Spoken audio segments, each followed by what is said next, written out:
Muy buenas noches, queridos amigos, seguidores del medio de comunicación CDL. Les damos la bienvenida a una nueva emisión del programa El Diálogo. En esta ocasión tenemos como invitado al magíster Cristian Ordóñez, quien es analista de temas de seguridad integral, inteligencia estratégica y política. Muy buenas noches, magíster. Bienvenido al medio de comunicación Ciudad de la Tacunga Online. Muchísimas gracias. Buenas noches con todos. Antes de empezar con la entrevista, quisiéramos agradecer a nuestro auspiciante, a la persona que hace posible este espacio, como es El Ranchito, quien ofrece su línea de productos, lácteos, helados, refrescos, aguas, embutidos y bebidas alcohólicas. Pueden encontrarlo de manera física en la Panamericana Norte de Salcedo, kilómetro 2,5. Asimismo, de manera digital en www.elranchito.com.es y también pueden llamar al 27 28 001. Sabor y confianza. Ahora sí, magíster, quisiéramos conocer cómo se está llevando a cabo, cuál es el análisis dentro de la problemática que se ve a nivel nacional en el tema de seguridad. Para posterior hablar sobre la aplicación, sobre el barómetro de la seguridad, queremos hacer un análisis íntegro de lo que está pasando. Bueno, la seguridad es actualmente el principal problema de los ecuatorianos, ¿no? En recientes encuestas que realizó Click Report, identifica la delincuencia como el principal problema a nivel nacional, a nivel ciudad y a nivel personal. Es decir, lo que se habla actualmente en todos los hogares y en todos los rincones del país es precisamente la inseguridad, porque hemos llegado a niveles realmente preocupantes. Y ciertamente se ha llegado a esta situación crítica por diversas circunstancias. Una de ellas tiene que ver precisamente por la despreocupación estructural que ha tenido el Estado en situaciones de seguridad, que no solamente tienen que ver con el carácter punitivo y sancionatorio referente, por ejemplo, a la securitización de la seguridad, es decir, hablar desde la perspectiva dura de la seguridad. La perspectiva dura de la seguridad no es solamente meter más policías para hacer frente a la seguridad, ¿no? La actual política del gobierno precisamente es dar mayor contingente policial cuando ni siquiera se necesita ese contingente policial. Por ejemplo, organismos como la ONU establecen que una tasa o un promedio natural, un promedio recomendable es que existan 2.8 policías por cada 1000 habitantes. Sin embargo, el Ecuador tiene 2.9, ¿sí? Lo que hay es una inadecuada distribución del personal policial. Por ejemplo, en provincias donde no existe tanta incidencia de niveles de inseguridad como por ejemplo Galápagos, existen 5.8 policías por cada 1000 habitantes, y provincias muy conflictivas del cordón litoral, por ejemplo como Guayas, tienen 2.4 policías. Entonces ahí vemos una inadecuada distribución, ¿sí? En el caso de Cotopaxi mantiene relación con la media nacional, ¿sí? Tiene 2.9 policías, pero más allá de esto, está claro que la intervención necesariamente de más policías no va a solucionar el problema de seguridad, e inclusive puede tener un efecto rebote para el Estado, y lo tendrá, por ejemplo, en temas presupuestarios. ¿De dónde se va a sacar el contingente necesario para esa policía? ¿Sí? Y recordemos que de hecho existen policías en este nuevo llamamiento, son policías que no responden a la naturaleza de calle, sino son policías sociólogos, policías politólogos, que realmente no necesita eso, la cotidianidad, sino demanda precisamente una policía de calle, una policía de convivencia ciudadana.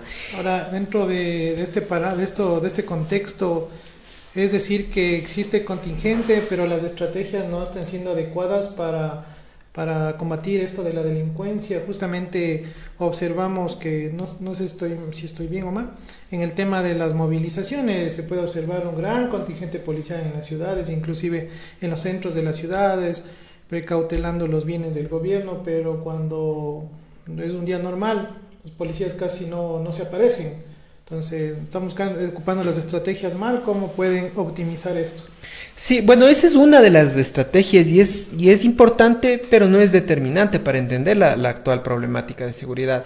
El contingente policial pues responde a una naturaleza constitucional y a unas misiones que están plenamente establecidas.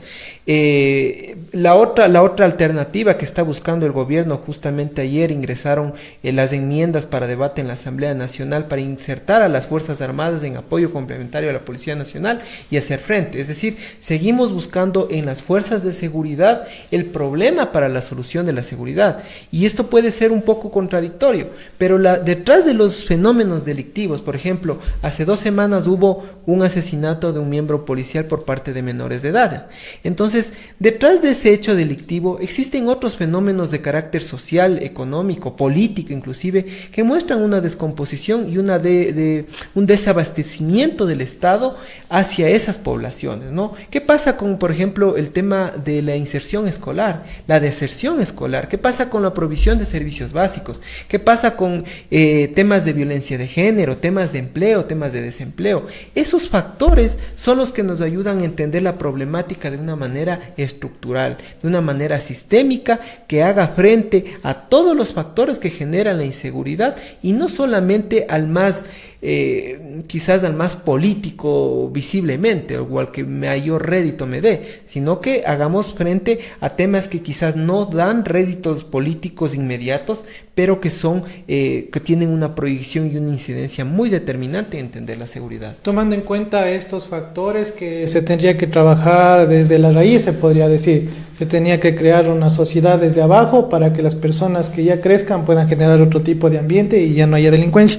Tomando en cuenta estos parámetros, ¿cómo puede combatir ahora que ya están algunos sectores ya corrompidos? Hay sectores en donde la policía tiene que pedir permiso, la ciudadanía tiene que pedir permiso para ingresar. Inclusive aquí en Cotopaxi se ve, en tu caso, hubo hace unas semanas altercados en donde les habían quemado a unos presuntos delincuentes. Hoy en la mañana se observó en San Buenaventura una persona con arma blanca queriendo robar un local. ¿Cómo se puede ya combatir a estas personas que ya están dentro de este círculo, dentro de este mal de la sociedad?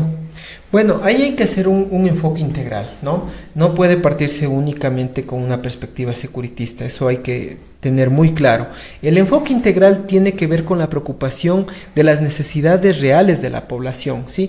Pero para esto nosotros, y de hecho es un poco el producto que nosotros estamos desarrollando, que es una herramienta de gobernabilidad que mediante una medida determina el grado de seguridad o inseguridad integral, ¿sí? Lo que nosotros hacemos es que mediante datos, ¿no? Y el país tiene que transitar hacia el uso de herramientas tecnológicas para combatir, ¿sí? Debemos de pasar de un paradigma político, sí, que de abordar desde una perspectiva política la seguridad, sí, y a politizar de hecho estos temas a una perspectiva mucho más inteligente, sí, y esto son fundamentales las herramientas. Entonces nosotros, por ejemplo, hemos creado este barómetro donde analizamos una serie de indicadores que tienen que ver con la seguridad, ¿sí? Inclusive temas de naturaleza, porque la seguridad también tiene que ver, por ejemplo, con temas de deforestación, tiene que ver con temas de minería ilegal, que tienen una incidencia en los ecosistemas,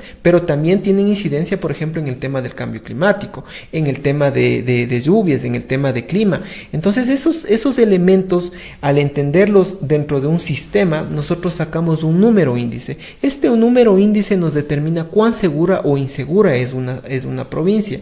Y con este número índice nosotros podemos ver una trayectoria antepasada, es decir, una historia, ¿sí? Y también hacer proyecciones hacia el futuro. Estas proyecciones nos permiten identificar hacia dónde está transitando. Y lo que usted dice, no es que de la noche a la mañana zonas de Esmeraldas o zonas de Guayas o de Guayaquil, por ejemplo, la zona de sociovivienda 2, la policía no puede ingresar. Y si es que lo quiere hacer, tiene que pedir permiso. No es que de la noche a la mañana sucedió eso, sino que hay una descomposición histórica que explica esa situación. Pero aquí hay que hacer un énfasis, ¿no? Lamentablemente el tema del crimen organizado, la incidencia del crimen organizado, tiene una suerte de comparativo, por ejemplo, con una especie de un cáncer, ¿no? Todos sabemos que cuando existen células malignas en un órgano y no son tratadas adecuadamente, estas después empiezan a hacer metástasis y contaminar además órganos. Ciertamente ya hay provincias que están en ese proceso de metástasis y las provincias circundantes tarde o temprano van a llegar a ese nivel si es que no se toman decisiones adecuadas y decisiones que estén basadas en datos y ciertamente en un Big Data fundamental para tomar decisiones inteligentes que estén basadas en la tecnología. Decisiones adecuadas. Muchas personas están comentando, bueno, en redes sociales sobre el tema del escuadrón volante que tenía el expresidente Pérez Cordero. Es una buena estrategia eso, aunque sería algo de contra de los derechos humanos también, ¿no? Porque sería atentar contra los sectores en donde viven niños, jóvenes, y no se sabe si todas las personas están dentro de esto. Esto fue una buena estrategia en su momento y en la actualidad se podría ocupar de esto para remediar un poco estos sectores que ya se están haciendo y se están contaminando a los alrededores. A ver, hay que entender que los factores de seguridad hacen referencia, por ejemplo, a la desigualdad, a la pobreza, a temas de deforestación, a temas de homicidios, robos a personas, ¿ya? Si es que nosotros creamos nos van a responder a esta naturaleza a paliar los efectos de la pobreza multidimensional, de la desigualdad, de no el acceso a servicios básicos, no. Entonces, no es una solución estructural, ¿sí? Ahí viene el tema de politizar la seguridad, ¿no? Es un golpe de efecto, quizás mediático, que busca exacerbar los ánimos de la población un poco caldeada, pero no va a resolver estas circunstancias. La real solución tiene que ver precisamente con una política coordinada en los diversos niveles de gobierno. No solamente es el gobierno central que tiene incidencia dentro de la seguridad, son los diversos gobiernos seccionales quienes tienen, y de hecho las presentes administraciones que están por asumir tienen una materia muy importante y una materia pendiente, digamos, de mucha importancia para la solución de estos problemas. De hecho, hemos visto cómo en las diversas campañas se debía, y ya por ley, tienen que ellos tener un departamento de seguridad. Pero ¿qué van a hacer? ¿Sí? Por ejemplo, la provisión de servicios básicos de agua potable tiene que ver con seguridad, absolutamente, ¿sí? La provisión de electricidad tiene que ver con servicios de seguridad. La gestión de los residuos sólidos tiene que ver con seguridad. Entonces, yo he escuchado en este transcurso que estamos haciendo por el país a diversas autoridades como decir, no es nuestra competencia, sino que es una competencia del gobierno central. Pero no es así. Inclusive nosotros como ciudadanos tenemos que abordar esta problemática porque somos los principales afectados, ¿no? Y en ese sentido no podemos divorciarnos de las soluciones integrales que se puedan dar. Dentro de esto mismo de abordar como ciudadanos este problema, se está observando que la ciudadanía, no sé, tiene una perspectiva de que las restituciones que tendrían que estar dentro de los controles tal vez no se abastecen, ¿no? Entonces están tomando las acciones por mano propia. Eso se pudo ver en los dos casos que mencioné antes, como es en tu caso, que presuntos delincuentes. También se está hablando sobre un asesinato, porque no sabe si son indígenas quienes hicieron eso o si estaba dentro de la justicia indígena, ¿no? Pero en San Buenaventura también hubo un castigo. La gente ya está tomando las decisiones por su propia mano. ¿Cuál es la perspectiva que nosotros tenemos que tener sobre esto? Hay dos elementos fundamentales que el Estado no puede ni debe abstraerse, ¿no? Y que no son ni siquiera la educación y la salud, ¿no?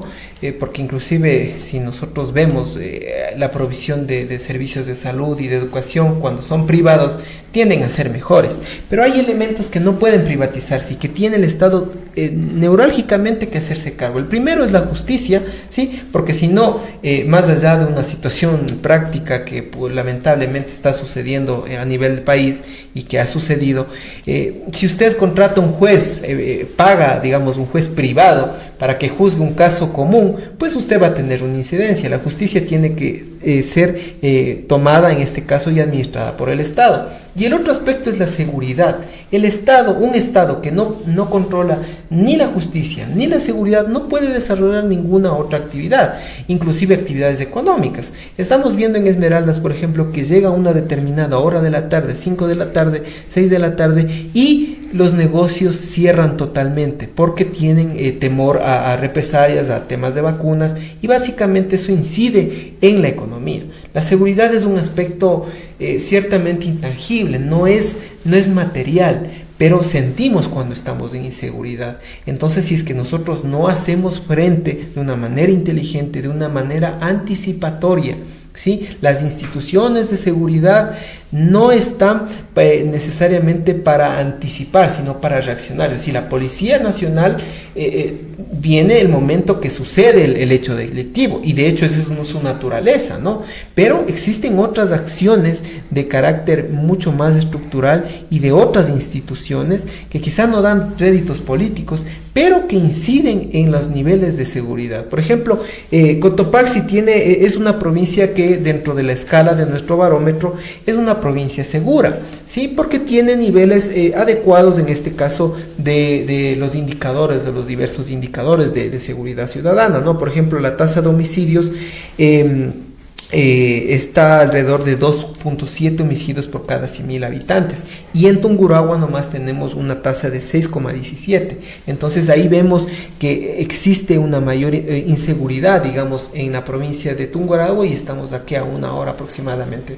Entonces ahí tiene que ver justamente con diversos elementos que nos van haciendo comprender dónde las autoridades tienen que hacer énfasis para evitar que el día de mañana, hoy la provincia de Cotopaxi, insisto que con nuestra métrica está en una escala segura, pero el día de mañana, si nosotros analizamos los datos y vemos tendencias, la provincia de Cotopaxi puede pasar una escala media, una escala alta y quizá una escala muy insegura, ¿sí? Dentro de las estadísticas que ustedes recogen, dentro del barómetro de la seguridad, ¿de dónde sacan eso? ¿Ustedes sacan los datos de lo que existe de manera pública? Porque hay que tomar en cuenta algo: si bien existen ciertos altercados con la delincuencia, las personas no denuncian. Entonces eso es como decir un punto ciego en donde no se podría medir de manera precisa. No me dejarían mentir las personas, los latacungueños cotopaxenses, que hace algunos años la ciudad era un poquito más tranquila. Ahora hay lugares en donde ya no se pueden ir transitar en la tarde. Entonces es algo, y creo que se ha hecho algo inevitable, de que sigan subiendo los niveles de inseguridad. Por eso es que la ciudadanía demanda más contingente policial, pensando que con van a remediar. Sí. A ver, y hay una situación, ¿no? A veces cuando nosotros decimos soluciones tecnológicas, pensamos que poner una cámara es una solución tecnológica, ¿no? Eso es para ver la transmisión del asesinato o del robo en vivo nomás. No existe una situación respecto a la provisión de datos, ¿no? Efectivamente, tenemos ahí un punto ciego. Quizás de 10 robos, quienes denuncien sean 2 personas. ¿Qué pasa con esos 8? ¿Sí? Pero lamentablemente, si nosotros no tenemos una aproximación a esos pequeños datos, digamos que de manera aproximativa tenemos, no vamos a hacer frente, porque lo otro sería tomar decisiones sobre la base del ojímetro, como se denomina comúnmente, sino desde una perspectiva de una noción, ¿no? Yo siempre trato de hacer una referencia, por ejemplo, cuando uno va al doctor. ¿Cuál es la diferencia entre irse a un doctor y irse a un curandero?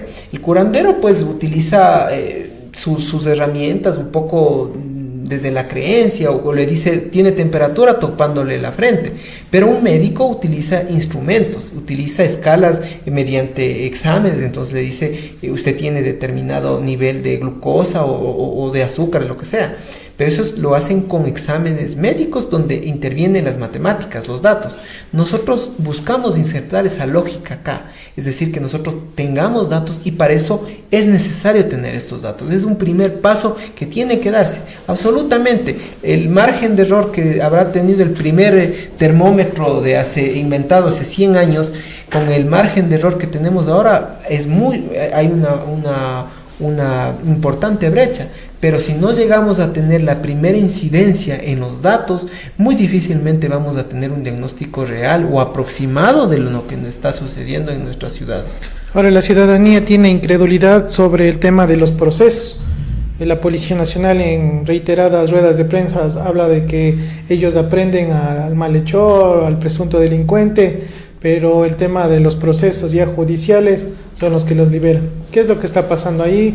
¿Cuál es la perspectiva desde su punto de vista? Tiene que mejorarse mejor los procesos y garantizar de que se cumpla las sanciones a las personas que están atentando contra los derechos de las personas. Bueno, ahí hay dos circunstancias. La primera es la desconfianza institucional, ¿no?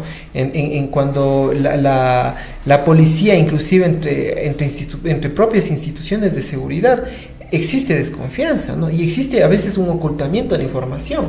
Yo hago siempre énfasis a que es por ley de acceso y transparencia a los datos públicos que tienen que estar disponibles determinados datos, pero lamentablemente el Ministerio del Interior hace un año aproximadamente no publica los datos, y ahí viene una situación, puede ser hasta una perversidad. ¿Por qué están ocultando los datos? ¿Cuáles son las intenciones que están detrás? Ocultar la realidad, una realidad que todo el mundo la percibe, una realidad que todo el mundo está claro y que inclusive hoy está teniendo connotaciones políticas precisamente relacionadas a la seguridad. Entonces ahí habríamos que hacer la pregunta. Y la segunda es pues una falta de institucionalidad. La falta de institucionalidad tiene que ver precisamente por, digamos, que está relacionado con el tema del egoísmo y la desconfianza, ¿no?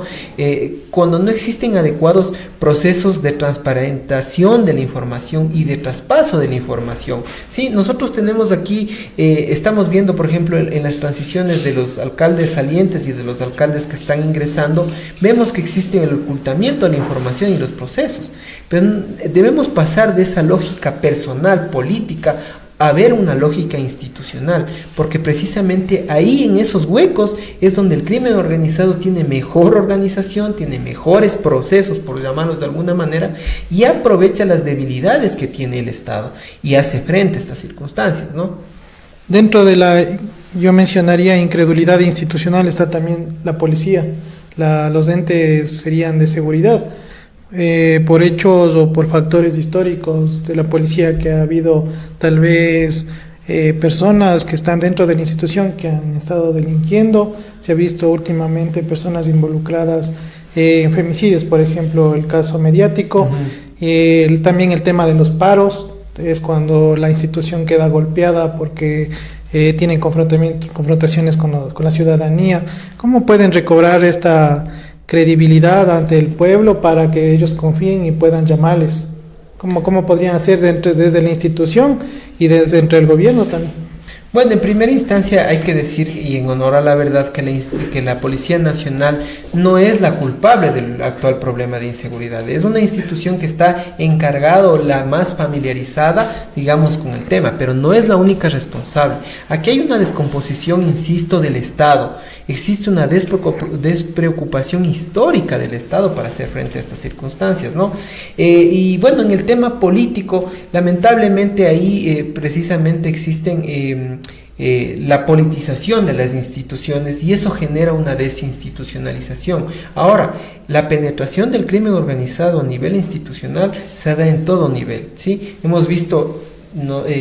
estamos en este proceso político de ver si es que existe una penetración del crimen organizado en estructuras del Ejecutivo, del Legislativo, del Judicial, ni se diga. Hemos visto penetración en instituciones como las Fuerzas Armadas, como la Policía Nacional. Entonces vemos una descomposición sistémica, ¿no? O sea, estamos viendo penetración en instituciones educativas, estamos viendo en las cárceles. Entonces, no solamente es la Policía Nacional, tal vez un poco la animadversión de la población, especialmente cuando suceden estos eventos de inestabilidad política y existe un inadecuado uso de la fuerza. Decimos, ¿por qué esa fuerza no se le emplea en este caso con los delincuentes? Pero son dos fenómenos distintos y para nada justificable los excesos que ha tenido la Policía Nacional, ¿sí? Porque primero que la policía responde a una naturaleza civil y es a la población a la que tiene que servir, y de hecho el derecho a la protesta es un derecho constitucional que está plenamente garantizado.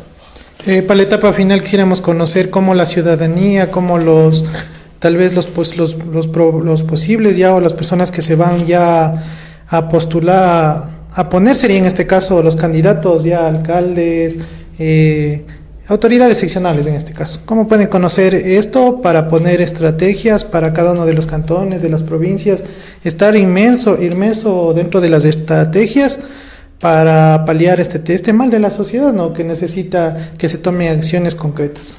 Bueno, nosotros ya establecimos primeros acercamientos con las autoridades electas, sí, a nivel de gobernación, a nivel de la alcaldía de aquí de La Tacunga y a nivel de la prefectura.